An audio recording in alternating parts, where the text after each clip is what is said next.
We turn now to our exclusive reporting from Israel. Richard Engel with one of the hostages released by Hamas, who gives a chilling description of life for those still in Hamas captivity, all as conditions in Gaza turn more desperate.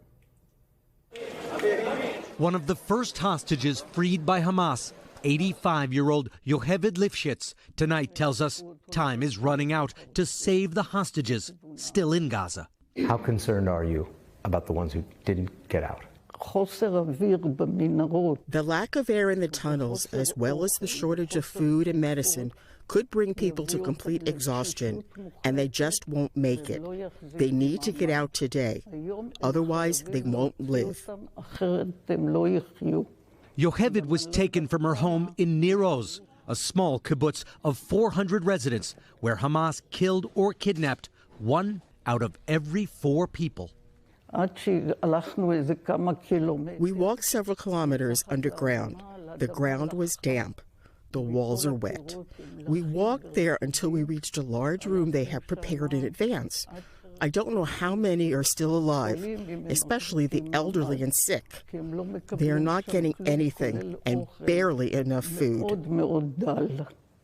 As Israel continues to attack Hamas, food is increasingly scarce in Gaza. A desperate crowd today rushed to take whatever food aid they could in Rafah.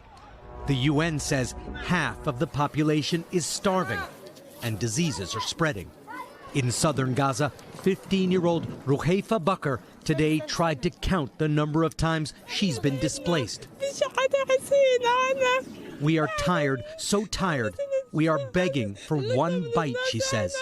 90% of Gazans have been driven from their homes, according to the UN. Many are now living in the open desert. That wall is the Egyptian border, the end of the line. Nowhere is left that's safe for Gazans or the hostages, including Yocheved's husband of 63 years, Oded, still held by Hamas. He was a very talented person.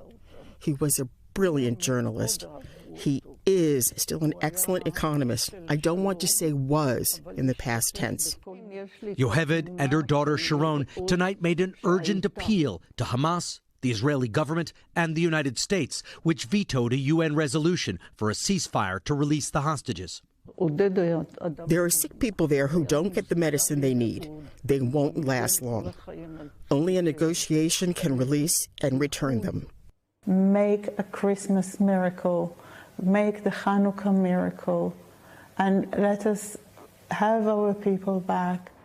Israel has released the names of 20 hostages it says have died in Gaza and holds Hamas fully responsible.